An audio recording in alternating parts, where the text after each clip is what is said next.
अब ये question 2 marks में पूछा गया है, सेट नंबर 1 और सेट नंबर 2 में 2025 बोर्ड एग्जाम में ट्रिग्नोमेट्री का। इसमें बोला गया है कि अगर 4k जो है वो ten square 60 minus 2 cosec square 30 degree minus 2 ten square 30 degree है, तो आपको k का वैल्यू बताना है क्या होगा।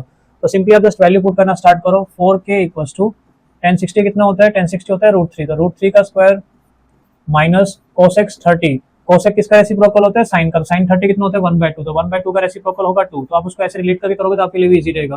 टेन 30 कितना होता है 1/√3, तो 2 इंटू में 1/√3 का स्क्वायर। तो आप जितनी जल्दी इसको सिंप्लीफाई करोगे स्टेप बाय स्टेप उतना ही आपको मार्क्स मिलेगा। तो हाफ मार्क्स तो आपका वैल्यू पुटिंग का होगा यहाँ पर। तो 4k इक्वल्स टू √3 का स्क्वायर क्या होता है 3, माइनस 2 इंटू 2 का स्क्वायर होता है 4, माइनस 2 इंटू 1 का स्क्वायर होता है 1 और √3 का स्क्वायर हो जाएगा 3। तो यहाँ पे जब तक आप सिंप्लीफिकेशन नहीं करोगे आपको कुछ नहीं मिलेगा। पहले आप मल्टीप्लीकेशन पे जाओ, तो 2 4 8 एंड 2/3। अब आप इसका एलसीएम भी ले सकते हो या फिर आप उसका एडिशन सब्ट्रैक्शन कुछ भी कर सकते हो। I will take the LCM. LCM लेने से क्या होगा, 1 से करोगे 3 3 9, 1 3 3 8 24, तो ये कितना हो जाएगा 3 1 3 और माइनस का 2। तो यहाँ पे 4k किसके इक्वल आ रहा है, 4k आ रहा है 24 टू 26, माइनस का 26 और प्लस का 9, इट विल बी माइनस का 17, तो माइनस का 17 आ जाएगा। तो माइनस का 17 करोगे डिवाइड बाय 3, आपको तो k का वैल्यू निकालना, तो k का वैल्यू क्या आ जाएगा -17/3 इंटू 4, डिवाइड में आएगा, तो k का वैल्यू कितना आ रहा है -17 डिवाइड बाय 12। तो ये इसका क्वेश्चन था वैल्यू पुटिंग का।